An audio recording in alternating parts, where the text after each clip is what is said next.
I'm your host, Kaylee, and this is Rebel Wellness.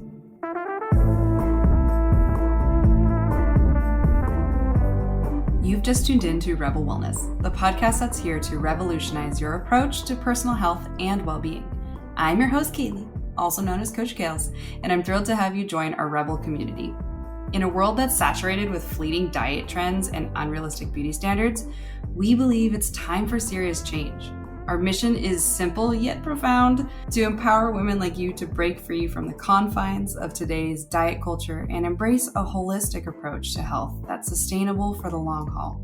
If you're like me, you're here to embrace the concept that true well-being encompasses every facet of your life: mind, body, and soul. Rebels believe in aligning our journey with our individual needs and values because a one-size-fits-all approach just simply doesn't cut it anymore. This podcast is your safe space to explore the depths of wellness, guided by myself, experts, real-life stories, and genuine commitment to your growth. You're here to begin your transformative journey, and it's time to discover your own version of balance in your health.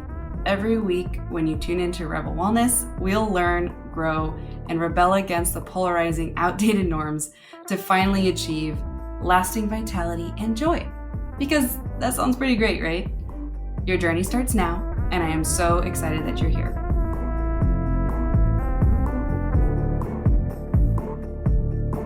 Hello. We are here for a hot topic today. I guess I could continue this into the hot take summer, even though it is now fall. But I'm going to cover a topic today that is a really commonly asked question. I would say more this year than ever before, even though this topic is not new and many people have known about it for quite a while, especially in the environmental zone or the root cause wellness zone. And so it's really important that you are here today listening to this. So I hope that if anything from today's chat, you take home what you should take away from your home. Because it is going to be very insightful for you to understand all the different things that are exposure to chemicals and toxins that can be very detrimental to our health. So today's topic is forever chemicals. From the insides of your Lulu leggings to the strings of the floss you use for your teeth. Like, forever chemicals are everywhere. And yes, they are in those things and a lot more. So I will tell you all about that in today's chat. I'm going to get really down and dirty into everything that I could find and have compiled that I think is worth telling you, because there's a plethora of resources out there and it can be a little overwhelming. But as usual, I took to getting through everything I possibly could and hopefully getting it down to what I think you can really marinate with and go forward for yourself with all of that knowledge. As always, I would love to say hello to you if you want to come join our community that we are building here, since Rebel Wellness is a new podcast, newer, and we are just here on our 40th. We just passed our 40th episode. It is awesome. I'm so proud of my team and myself, I guess. I think it's okay to be proud of yourself, right? We're trying to do that a little bit more. And I would love to invite you to join our community. If you want to head over and join our newsletter, coachkales.com. There's multiple ways you can join the newsletter from there. And I would love to see you join our Instagram community on @Rebel Wellness Podcast or @Coach by Kales, which is my flagship coaching page. So come say hello, come follow. I'm going to be rolling out so many great resources for you in the nutrition world, but also alerting you every time another badass podcast is up like this, and I'd love for you to actually continue to ask questions or request podcast topics for things that you want me to research for you and then dissect down into a nicely packaged little podcast for you to listen to. That is exactly what happened with this one. I had several people request to me forever chemicals the last several months, so I am finally hitting them. So with all of that said, I also want to invite you to make sure you stay to the end of our chat today, because I'm going to give you my personal approach to how I'm going to, or how I am managing my exposure to forever chemicals. and how you might be able to implement it into your own life, depending on what you come across day to day in your life that are very laden with forever chemicals, or maybe things that you aren't. And that'll be kind of good for you to experience what you've been avoiding your whole life, perhaps, or at least part of your life. So obviously there's a lot of things that are not in our control, but what we do have that's in our control is removing a lot of these products that are totally perpetrators for forever chemical transfer into our bodies. Because unfortunately, a really important thing to understand right off the bat is your skin is an organ that absorbs. I was explaining this to a client the other day that your skin can absorb things like topical cannabis, topical hormones, and various medicines from just rubbing it into your skin. So how is it any different every time you put on makeup or bug spray or anything else that you cover yourself with that has man-made chemicals in it? It's not any different that those things get absorbed into our skin as well, just outside of even just being ingested, because a major way we also consume forever chemicals is ingested through our food and our water. I'm going to get more into that, but I do want you to understand that from the bat, from the get rather, that there are so many ways our bodies just absorb these things. So it's not like woo-woo or confusing health advice that like, oh, this stuff can't get into my body, blah, blah, blah. We don't get to really pick and choose entirely when whatever our skin is exposed to absorbs it. Unfortunately, we have to assume that almost every time something is hitting our skin is absorbing at least some of it. So that's important to understand, because I think a lot of people don't quite make the connection all the time that everything that you put on your body can get into your body. So maybe you've heard different things on TikTok. Maybe you've heard it because of Biden's administration earlier this year, or maybe it was last year, marked PFAs, which is forever chemicals, as known carcinogens. I don't know where you might have heard it, but let's hope that you come out of today with a lot more clarity and understanding how to move forward, helping yourself and your family be as healthy against PFAs as possible. So let's dive right in.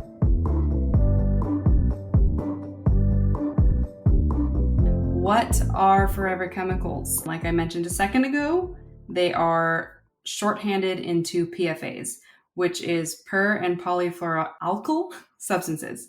And so that's why we say PFAs, because it's kind of hard to pronounce. But they are chemicals that resist grease, oil, water, and heat. And they were first used actually in the 1940s. That's when they came into inception.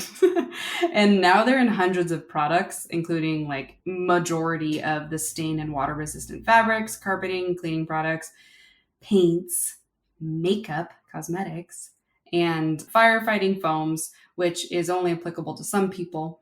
It's applicable to my family because my fiance is a firefighter, but fortunately they use a lot more protective gear since he is a modern firefighter in a big city. So luckily he's not exposed to it quite the same. But if you are somebody who might have been consistently exposed to firefighting foams, those are one of the worst offenders for PFAs. But before I get deeper into it, I'm going to pause for a second and explain how I totally understand the overwhelm of like the natural wellness worlds. Be afraid of this, don't do that, don't eat this, don't do that, I totally hear you. I think that one of the biggest missions I have personally in my corner of the wellness space is I'm trying to help you be well educated, but also realistic in your life of like what is actually worth completely removing, slightly reducing, letting it be okay for temporary and then taking it out later, all of those kind of topics or concepts rather are important because there is so much that is just out there where a ton of people are like, you should just not have that, you should not have that. And in the world of science and studies, a lot of these health gurus, like if you're getting your information from TikTok or Instagram and or actual practitioners spreading certain information, it's really important to understand the difference for yourself as a consumer between evidence-based practice and evidence-informed practice. So evidence-based, or sometimes people call it evidence-bound, is there's like a single study that says something, and the practitioner or person relaying the information says, oh, this is the way that this thing is because I read the title on this peer-reviewed scholarly article that states this, and this is my interpretation. And then a bunch of these other little gurus see this one person's video and then does the same exact video and tries to just spin their interpretation on it or spread more of that potentially misinformed statement. And there's also a lot of practitioners who only follow evidence-based practice where all they do is stick to the science. They don't take into account the individual's circumstances, preferences, lifestyle, etc. Therefore, they are missing a lot of opportunity in better understanding a potentially unique situation, because anything with health is not quite as black and white as we used to think, especially as we are getting a lot more unique reactions in our health that have not been studied yet. Because, for example, like today's topic, it has only been around for 80 years, and it took 80 years to finally get concluding evidence against PFAs. So that's important for you to understand as a consumer, because a lot of people would be like, oh, well, there's no studies that say this is bad yet, or somebody in the FDA says this, and somebody in the EPA says that, and then somebody on functional medicine sphere says, well, actually, I've seen all of this. There's a lot of voices of authority. I mean, even my own. But I do want to make sure that you understand that my voice, I am trying the best to give you a well-rounded thought, and then you take it where you want to take it. And I'm always going to be based in more of an evidence-informed concept, because I don't love just following like what a study or two studies say, because through my college career learning how to read peer-reviewed articles, there's a lot of confounding variables and things that don't go into play in a lot of these studies, and who funded the study matters, how they actually interpreted the results, and what graph and curve they put it on can yield different answers. So there's a lot of area for misinterpretation with science. So I do want to make sure that everybody understands that, yes, there's a lot of things to be valued in becoming aware by these people who are like pointing out like, you shouldn't have this, you shouldn't have that, you should be aware of this. But be very careful, because if you're starting to get overwhelmed by it, try to narrow that scope down. I really only would like people to be following maybe 5 voices max of really well accoladed and experienced health voices, like people who have something on their freaking website that says their accreditations and something to show that they have had experience in that area that they're talking about. Because I cannot tell you guys how many people are nutritionists, quote unquote, or even newbie baby dietitians, and people who like have titles that seem legit, but have hardly any research or experience in the field, which is not necessarily their fault. But then when they come forward with a lot of these attention grabbing, clout catching videos, it's like, yo, okay, you're going to make a lot of people really confused, because it's not quite as black and white as that. And I know that you being polarized is what's going to get you likes or comments, but it's really detrimental to the general population, because they are now just going to believe what you said because you're cute, you said it funny, you recorded it with a nice recording setup or whatever, and you have something like nutritionist, dietitian, fitness trainer, something like that in your title. But a lot of these people do not have any accreditations when you go to their websites. I can't tell you how many people I've looked at that have like millions of followers or thousands of followers, and they have no background. They decided to quit their marketing job and jump into the world of fitness because fitness is their passion. And now they're all of a sudden this big authority on fitness stuff, even though they've never done more than just a basic personal training certification online. So I'm not going to go too much down that rabbit hole, but it's really important for you guys to fully understand the risks of how many people online act like they have really good, well-rounded knowledges and lots of authority and experience when they really don't. And it can be really messing with your understanding of your health and what is good for you. So again, I will repeat this: narrow down who you follow to 5 people that are trusted with experience and have accreditations behind their name for anything that you get your health information from. Unfollow all of the randos who are just cutie butts and working out butt naked, and you want their body one day, or they're funny and you think that because they're funny that it's, there's a lot of reasons that we follow a bunch of people, and that's great and all. But again, for your health, I think that you should just be a little bit more, have tighter boundaries around it, I would say. So that's enough for that soapbox, but it's really important because I've been hearing more and more how many people are getting really messed up by these people who are pretty much unchecked in the industry, and it's kind of sketchy. But it's relatable to starting this topic today because there is so much contradiction and polarization about different health things in the internet world right now. And I know how overwhelming it is, but I will tell you right off the bat, PFAs, forever chemicals, they are legit. They're a real thing. They're a real issue. And they're bad enough that now our government is finally starting to respond to the risk factors, which sadly, if our government is finally making some changes about chemicals that have been used in our products or food or whatever, you know that it's bad because they like to hide and avoid everything. And if you would like to know more of the real history, let me tell you a brief history of that exact example. So the health officials in the US have known about dangers of PFAS since the late 1990s, so over 30 years ago. And a new study that was published on May 31st in the Annuals of Global Health found that DuPont, which is one of the first companies that made Teflon pans, and 3M, again, another company that makes water-resistant products such as like fabric, water-resistant fabrics and stuff like that, they're the largest manufacturers of forever chemicals. And they knew that PFAs were toxic by 1970. And they've covered it up for decades. That's not conspiracy theory, that's for real. So after reviewing previously secret company documents that were retrieved from the UCSF Chemical Industry Documents Library, the research team found that DuPont and 3M knew that forever chemicals were highly toxic and delayed disclosing the dangers of PFAs. So they suppressed that research that showed those harms and distorted the communication to the public since the 1970s.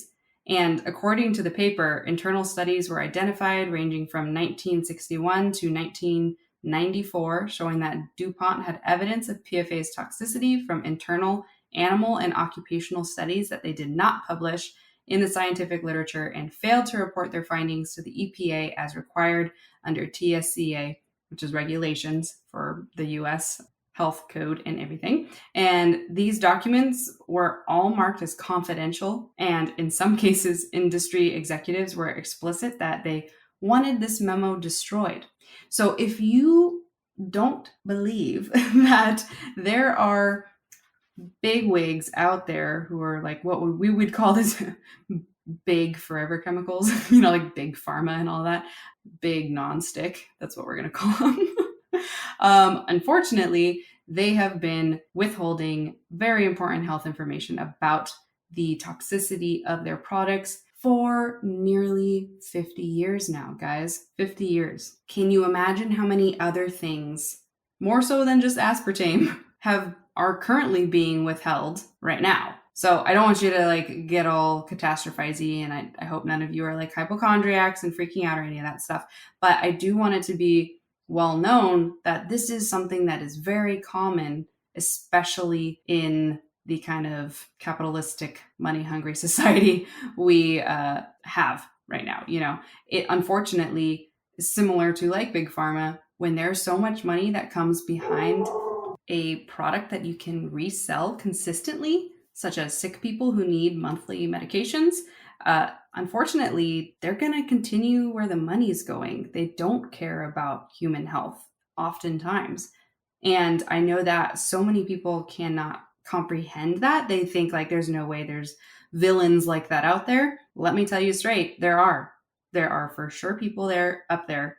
There's a lot of people out in the world, unfortunately, who don't have any care for other people, especially when they've got blinders on by just making tons of money and being in a certain mental headspace of constant drive for success and more and more and more, And it's not only those people, but dominatingly in this scenario, when it comes to products or food things and everything in the consumer world, those are unfortunately the people that run these decisions and manage these memos that they want destroyed, So that's important to understand, because this is why we've hardly heard about a lot of these things for so long. And it sucks because I know so many of us, especially our families, have probably been using like Teflon pans and various microwavable popcorn.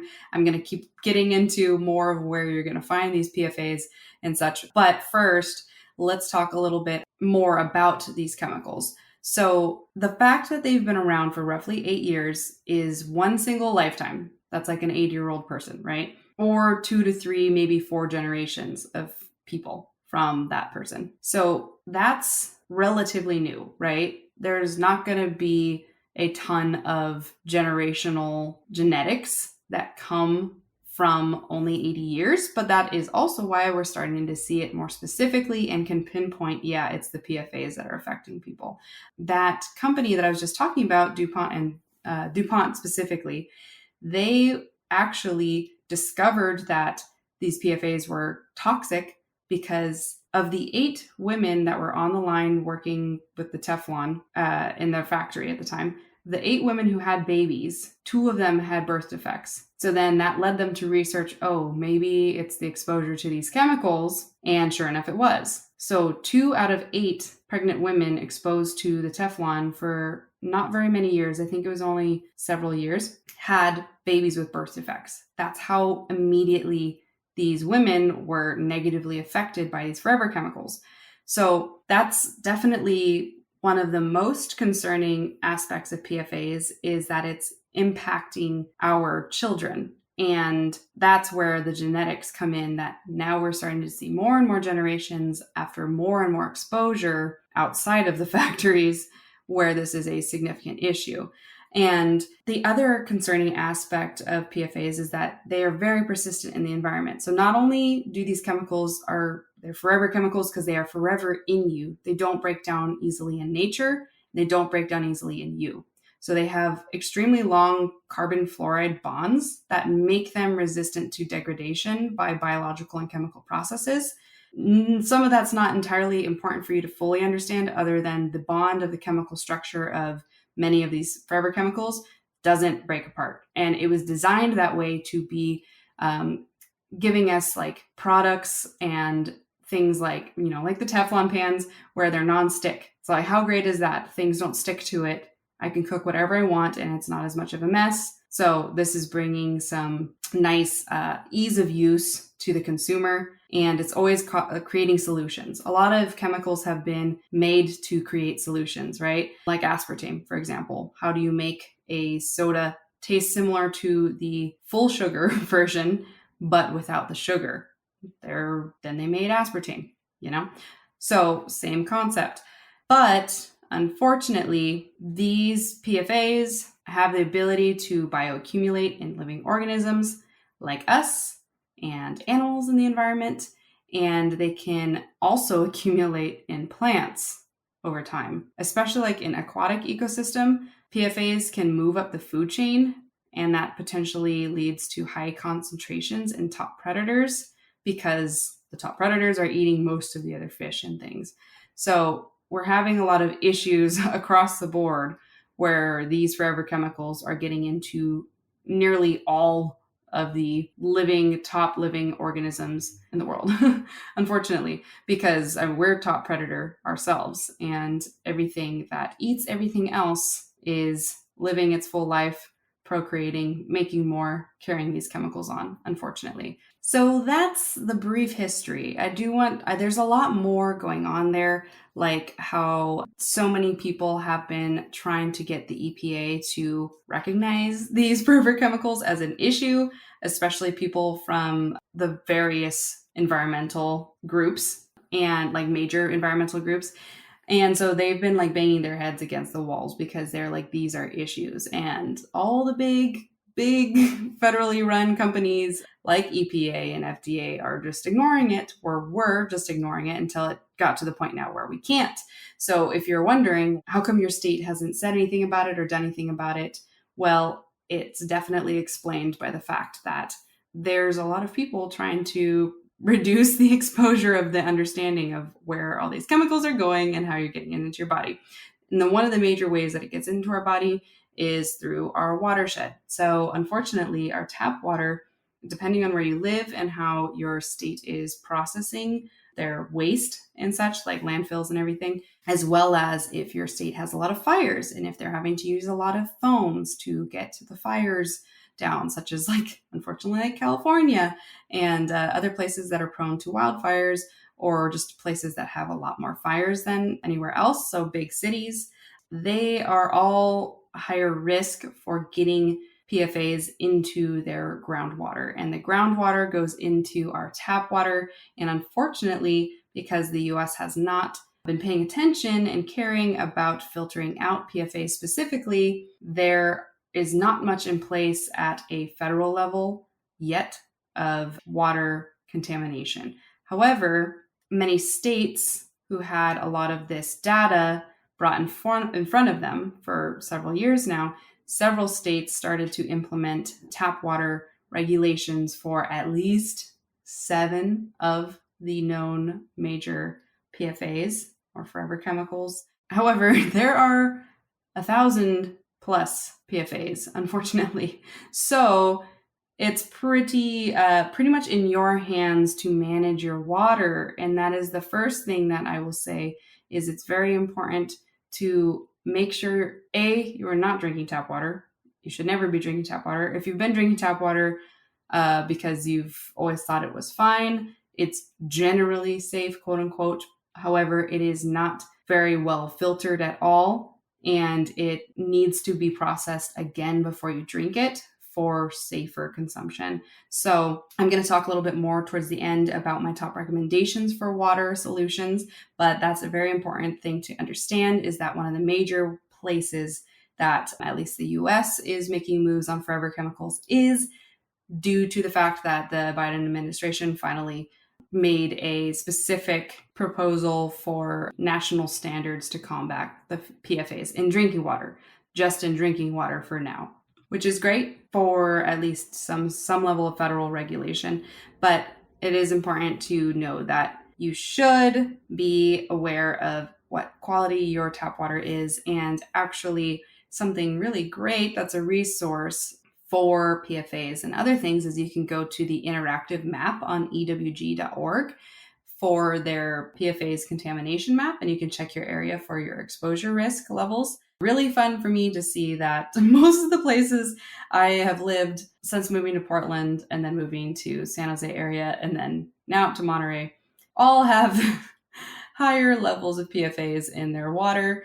But fortunately, I've always used water filters. And luckily now where I am in Monterey, I have a reverse osmosis filtration. Again, I'm going to talk more about this stuff in a moment, but definitely recommend you check out ewg.org for their contamination map to see if you live in an area that's worth being extra careful about. And they also have a tap water database where you can search your zip code to find out other potential local contaminants in your water to further encourage you to get a high quality water filtration for your drinking water, cooking water, etc. So because boiling doesn't always take out what you would hope it would, and at the same time, not everything just evaporates in the steam. Sometimes it stays in the water, it's just at the bottom of the pan and it's micro sized molecules, so you can't see them. So again, you really want a good filtered water before you do any of that stuff. But before I get into more of like where do you find forever chemicals, I do want to tell you the risk factors, the health risks that are significant to understand and know about PFAs, because they are probably the major reason why we're actually at a federal level starting to try to take action about these chemicals. So one of the first areas is you get immune system effects. So they can affect your immune system and weaken it and its ability to respond to like infections and even vaccinations. And another area that is less than ideal is that PFAs, like I mentioned before, cause reproductive and developmental issues. So there's a lot of adverse effects that are starting to be documented on fetal development and everything to go with long-term brain development for these babies as well, and liver and kidney damage. So high PFA levels can be linked to liver and kidney failure as well. And one of the most concerning evidence is that they are associated with an increase of certain cancers, specifically including kidney and testicular cancer, but a lot of other cancers, including breast cancer as well. So there's many ways that these forever chemicals are getting into our system. And it's known that these chemicals look similar to natural molecules in our body. And that's how our body is like, okay, I'll absorb you. You look like you're supposed to be here. And then just kidding, they're not supposed to be here. And they're hanging out in our body and impacting our endocrine system, which impacts a lot more than just our immune system. It also goes into our hormones, which impacts everything else. And that is kind of the thought process of where it goes and gets into causing risk for cancers, which, as we know, cancers are a proliferation of cells of damaged DNA, and the body is no longer detecting it and getting rid of it.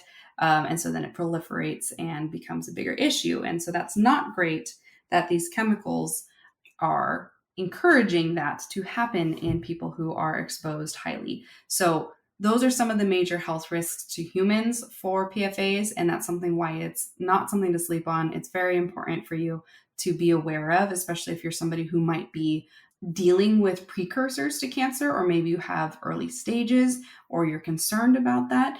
If you have been exposed to any of the next things that I'm about to talk about here, that might be worth getting screened and checked, especially for us females. If you have any sort of concern that you could be at the forefront of breast cancer, go get your screened mammogram. There's a lot of things that are really important for us to be on top of. And if you're 40 years and older, you've probably already had some screening. If you are in your 30s and under, you should get screened, especially if you have family risk of breast cancer or anything like that, or just any cancers in general, because we're actually seeing a lot more younger people getting further stage cancers nowadays.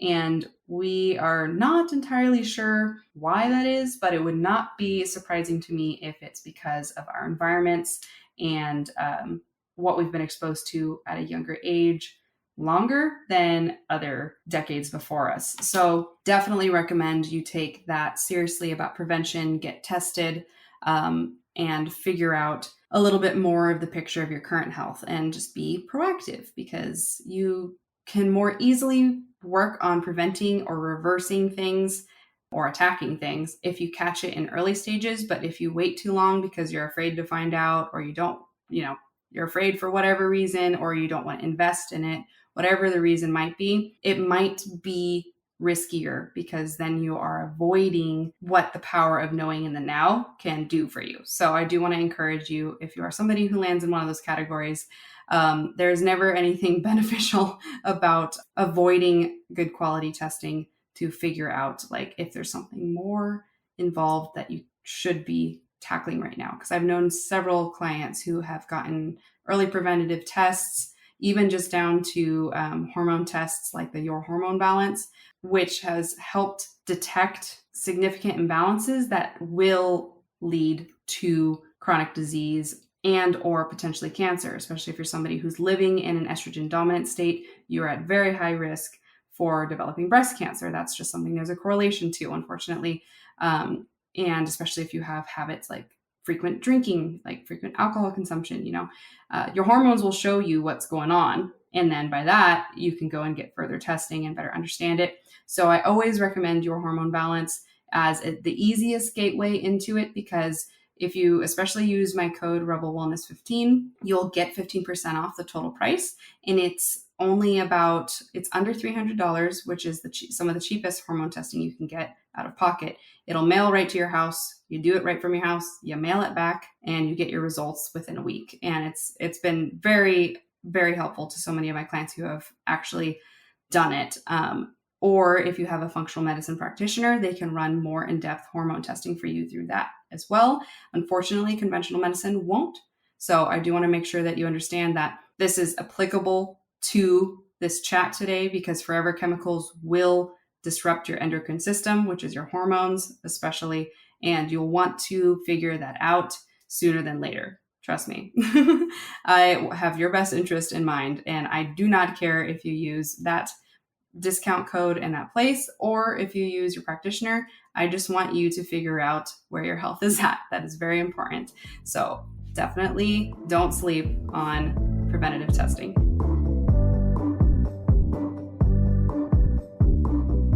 Okay, so what items? This is the $1 million question. You probably came into this looking for the answers of. What items contain above the safe amount of PFAs or forever chemicals? All right, here's the list. You could take some notes, or you could listen to it again, or at least just write down some of the ones that you know you are exposed to frequently. And that will be probably very helpful for you to better manage your approach towards reducing PFAs in your life. Okay, so some of the major ones are receipts. So receipts like from the grocery store and everything, because that contact paper, the way that it transfers and prints is on a type of forever chemical that helps it print without using ink. So it's like heat. It uses heat to make the dark color. And unfortunately, that is a big proponent for BPA, which is also, I believe, BPA is a forever chemical, but it has various forever chemicals on it. So I would avoid the receipt. If they say, do you want your receipt? I'd say no. Or like grab it with your nails and toss it in the trash. But I would just reject receipts unless you need them. You could also, I don't want you to feel ridiculous doing it, but there's probably a way that you could avoid receipts by like using your sleeve. Ask them to put it in the bag, and then you can take it out differently however you want. But receipts, unfortunately, are one of the fastest ways of getting forever chemicals into our body, because it's through our fingers, and our hands are usually hotter, a little sweatier. That is one of the worst offenders, unfortunately, and oddly enough. So if you are somebody who works in a grocery store and you touch receipts every day, I would use a glove, a protective glove on the receipt hand, like the hand that you commonly tear the receipt out from. I would do that. Or if you are just in retail in general, I would use a glove as much as possible. You might feel silly, but honestly, it's not silly when you understand how many chemicals are in those. Okay, so microwave popcorn bags, like I mentioned before, those the inner lining, since it's grease resistant and it is heat resistant, it has quite a lot of forever chemicals. Pizza boxes do as well, especially if they have a bottom that is trying to be more grease resistant. And candy wrappers, of course, especially ones that are oil resistant. So there's the common underlying theme of anything that is resisting some substance, either that's liquid or oil based or heat based. So that should kind of give you an understanding of a large majority of items that have forever chemicals in them, such as like plastic water bottles and such as well. I'm a big fan of all of the stainless steel double insulated stuff. I'm a Yeti girl. So I've been using Yeti cups for my daily water for years now, but I'm sure for quite a while, as I've been using a reusable plastic straw, the plastic straw probably has some forever chemicals in it. So recently, earlier this year, I ordered glass straws and I use a glass straw. So that's my own personal way of how I'm reducing it with my water intake, because I use big 32-ounce cups everywhere I go. And I always use a straw because you can get more water in it at a time. So if you are somebody who does use like plastic water bottles a lot, like you have Nalgene's or something like that, I would move away from those, even if they say BPA free. Unfortunately, they have to say if they have BPA or not, or they also might have, there's like BPC and several other chemicals that are forever chemicals in plastics that are also not great, but they don't have to say it because we demonized BPA. So then they just capitalize on saying no BPA, but there's other things that are equally bad or worse in it still, unfortunately. So that's something to be aware of. But cookware and kitchen items, so anything that's nonstick, like the Teflon pans, that's something to really be aware of and reduce. You can check if any like fancy pan you bought didn't disclose if it was Teflon. It should say the coating on the website. If it doesn't, then I just wouldn't use it at all because that's a red flag. But you're going to want to switch to things more like stainless steel or cast iron and learn how to cook with cooking techniques on those pans. I know they are not nonstick, and it's kind of going to be an aggressive mindset shift, but it's important because unfortunately Teflon things and nonstick coatings are very big perpetrators for forever chemicals. Nonstick baking sheets, nonstick muffin tins, anything nonstick is most likely laden with forever chemicals. And outdoor gear and clothing such as water resistant jackets, water repellent outdoor fabrics, hiking and camping gear, like even the tents and your sleeping bags, and ski and snowboard apparel, everything that's, water repellent, water resistant, those are usually coated in forever chemicals. As you sweat, it makes your body even more viable to absorb those chemicals. Even just wearing them, unfortunately, does, especially if it's like brushing up against your neck, all that kind of stuff. It's annoying. It sucks. I know. There's a lot to be said about varieties of food packaging. So grease resistant food wrappers and containers, certain parchment papers. So you want to look for the kind that are unbleached and not coated. So you want to be careful about those as well. And the worst, well, let me say this one first, just stain resistant carpet and upholstery cleaners, fabric and upholstery protectors like Scotchgard and things like that, and various industrial like coatings and sealants or different lubricants. I mean, a lot of us are probably not exposed to those that often, but if your partner works in automotive repair and things and they're not using gloves a lot, they're probably getting exposed to a ton of forever chemicals through a lot of the different lubricants and coatings and sealants that they would be using. So make sure that you encourage them to wear good quality gloves and pretty much anything that is stain repellent for products. So unfortunately, earlier this year, I sprayed some new heels that were like satin, fake satin, with a not Scotchgard, but a water repellent and stain repellent coat. And I knew in my head that I should have been wearing gloves, but I was like, meh, I'll just like spray it outside and it'll be okay. The second time I sprayed it, I wore gloves, and I was glad I did that. But I did not make the correlation that those are literally spraying forever chemicals. It's like a can of forever chemicals. So be very careful how you do that as well. I would probably also wear like a face mask if you use those products, and make sure you do it outside so that you're not inhaling it and that you're not getting it all over your arms. So those are also non-ideal, but mostly anything that lands in that kind of stain resistant, water resistant, oil resistant zone are coated with forever chemicals because naturally things weren't resistant, right? So that's the natural state.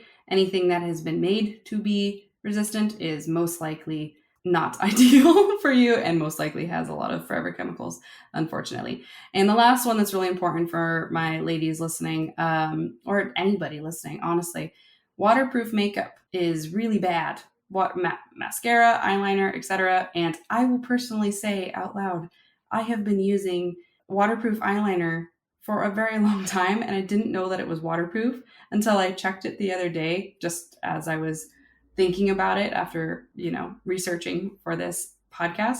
And I was like, shoot, I have been using waterproof eyeliner for way too long. I used to use it on my tight liner when I was in high school, and then it would make my eyes red. And so I would just use eye drops to make my eyes not red anymore, instead of realizing that maybe you should stop using the tight liner, So at least for 5 years, I used PFAs on my inner waterline, which is lovely, but can't change the past. But what I have done in the now is switching almost all of my makeup products to more natural options. And I would definitely recommend you do the same, especially if you're somebody who has frequently used waterproof makeup. Just don't use it, throw it out. Don't use it. Maybe if you have to use it for like one thing, use it for that one thing like once a year, maybe. But the other stuff that's important to know is like dental floss that has coatings on it. So like standard dental floss, those are unfortunately very much PFAs in the coating, in the wax and all of that. I think there's a brand that I do like that doesn't have PFAs called Cocoa Floss. I think that is a good brand. So if you're looking for an alternative, I would check that out, double check it. But something great that I would recommend everybody listening to this do is download an app called Yucca, Yuka, and you don't have to pay for the paid version. You can if you really want to overhaul your house, but for the free version, you can go around all your day-to-day products and scan them, and it gives you a rating based off of what chemicals are in it and what those chemicals are known for or risks of. If you get anything that's in the red zone, you need to find an alternative. If you get orange zone, make a decision on how frequently you want to use it. And if you get the green zone, that's awesome. That's great. I would say when I have done a little Yucca check in my products this year, 3 of them were red and the rest were yellow, orange, or green, which was great because that's more ideal. But without that app, it would be so tedious to find out whether or not your cosmetic and personal care products were at risk. So I would check into that and really get a good idea of, are you using products every day that are very risky for your health from a plethora of things, not just PFAs, but it will tell you your risk factor for that in that zone as well. So definitely recommend the Yucca app. It's got a little carrot on it, and I would download that and get learned on your stuff and your partner's stuff or your friend's stuff or your family stuff, whoever you live with. Just blow it up in the house. Just see what you can change. Someone might think you're crazy, but honestly, it's worth it.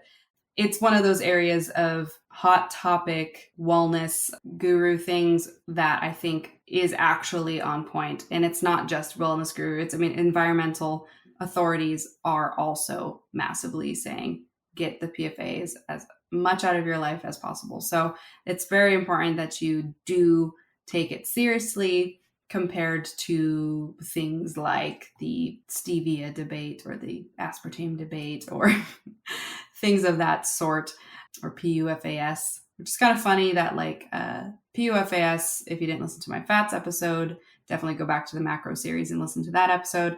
But polyunsaturated fatty acids are the ones that are typically higher in omega-3 or omega-6s, sorry. And that would be a lot of the seed oils. And so PFAS are getting a lot of heat as well because they are causing a lot of inflammation in people. And I think I've chatted about that before. But it is important to know that they are not the same as PFAs. They have different names, even though they're very similar. PFAs are the forever chemicals. So just important to note that too, because you might see PFAS, and that's different. That is specifically fats, lipids in foods and things like that. So I would say that overall, out of everything, that I know you can't avoid them forever. And unfortunately, scientists are still researching if there's hope for reducing the amounts in your body somehow, but unfortunately, we don't have a solution for that yet. So they are currently, to our scientific knowledge barrier, still going to be in our bodies forever. However, you can immensely reduce your risk by reducing some of those biggest perpetrators that I just listed off in your day-to-day life. And I will also add to the show notes some of the resources I talked about, like the ewg.org for the contamination map, and some other science-based articles, like one that I believe Stanford put out about forever chemicals, if you want to educate yourself a little bit more or better understand it. But even though you can't eliminate everything that was on that list, because a lot of it is a lot of those things, like I said, were made for creating solutions for consumers. So it makes things in life a lot easier. But if you can do as much as possible to reduce your exposure, I would first go towards looking at your water, your tap water, your drinking water. Make sure that you have something in place to create the best quality possible water that you drink every day that you can. So I would invest in a high quality water purification system. So there's companies like Berkey, Berkey. That is a great one that can be countertop filtration. Kangen waters, those are very expensive, but if you want to invest in a long-term solution for high quality water in your family's home, Kangen waters can be amazing. And if you want to go the cheaper route, like pitchers, you can do zero water and the company Clearly Filtered. EWG.org has qualified those pitchers as filtering PFAs out 100%. So if you wanted a countertop, like little pitcher type, that is the better ones to go for. But like I was saying before, a good in-between is getting a reverse osmosis machine. There's a multitude of them available online. You can check out on Amazon. Fortunately, the home we just bought out here in Monterey came with one, and it's so beneficial for getting almost 100% of the PFAs out. Most of the time it is 100%. It's just not always perfect across the board, depending on the contamination amount in your area in your tap water. But the main thing that's very important about reverse osmosis is that you do need to put minerals back in, because reverse osmosis takes nearly everything out of the water, which is great for like chemicals and different like heavy metals. However, it's not great for minerals like magnesium, sodium, potassium, calcium. There's various minerals that are important to be in your water. Chloride is another one. So fortunately, on Amazon or anywhere that you get your health products, they have minerals in dropper form that you can remineralize your reverse osmosis water. Sometimes you'll hear RO, like RO water. That just means reverse osmosis. That's the same thing. But again, that would be the best option, because you can usually get a RO system for anywhere from 100 to 300, sometimes like 400 if you're going for a really fancy one. But they're a really great investment, because you want everybody in your family to be using that water as consistently as possible, because even the fridge filters don't get PFAs out of your water, unfortunately. So that's my best tip for one of the best things you can do right now that'll make a big impact long term for you with your PFA exposure. But again, something that I'm personally also doing is changing all my makeup, trying to get as natural as possible, changing my facial creams, other beauty products, especially things that you use in the showers. So better quality shampoos and conditioners, and being careful about the way that, or the type of hair products you use after when you're blow drying and such, because a lot of heat resistant products tend to contain PFAs as well. And again, use gloves whenever you possibly can when you're cleaning products, and using fabric protectors or anything like that in your household. Those are some of the easiest things that you can do right away to change your exposure.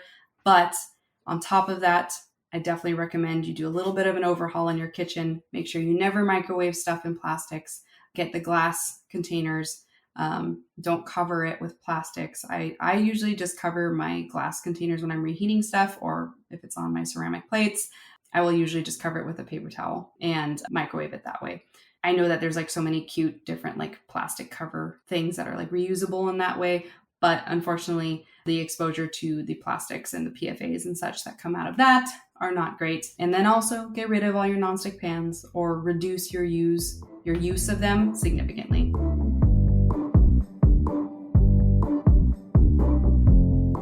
Okay, so I know that was a big one and there was a lot of topics going on in there, but I hope that you better understand forever chemicals now, and you know that there are so many of them and they are in various areas of our life, and you absolutely can reduce your exposure, reduce your family's exposure, and be more aware of it in general as you kind of make your way through life, and hope that you can avoid too much exposure, And so I hope that if this was insightful for you or helpful, that you share it with somebody that you think it could help. I think that is the best way that we can get the word out there about forever chemicals, and especially for females, how to protect our bodies, because our bodies are so much more sensitive than the male body, because we create humans. And if we want to continue to move forward and have better, healthier humans in the future, it starts with us, because we create them. So make sure you share this with another female in your life that you think could really benefit. But that is it for today's episode. I hope that you celebrate your strength and nourishment, walk with confidence, and I will catch you next week on another episode of Rebel Wellness.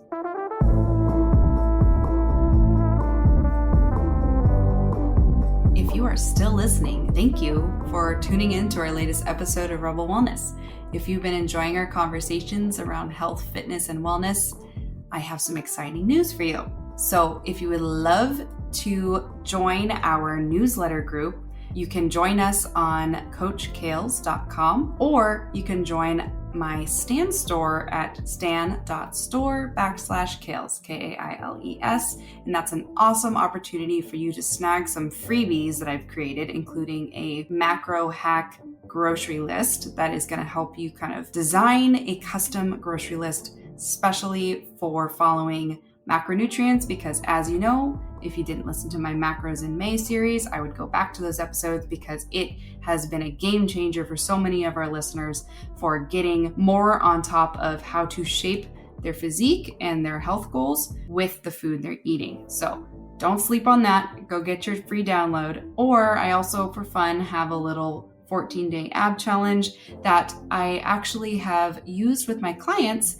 and my clients have had some really surprising that only in 14 days you can have such great progress with your core strength and your abdominal muscle tone in general. So that is also free on my Stan store. So again, STAN, like Stan the man, stan.store/Kales, and you can also join our newsletter from that. And if you would like to reach out to me, chat, maybe work together, you can also contact me through my website, coachkales.com. And I would absolutely love you to join our Rebel Wellness Podcast Instagram, which is at Rebel Wellness Podcast. And you can also join my flagship coaching page at Coach by Kales. That's where it all began. That's where I share the most kind of custom to what I work on specifically with my clients on that page. So join that one. It's all feminine wellness focused, and I share some great stuff, some goofy stuff, things that you just don't want to miss, as well as healthy recipes and things, and easy recipes, because we all kind of need some easy grab and go things, don't we? So I would love you to join both those pages, as you'll be joining a community of like-minded females who are all committed to living their best lives. So hit that follow button, and I would love if you felt the need to share and rate our podcast. We would love that. Anyways, thanks for listening, and I hope to catch you next Sunday, or say hello on the gram.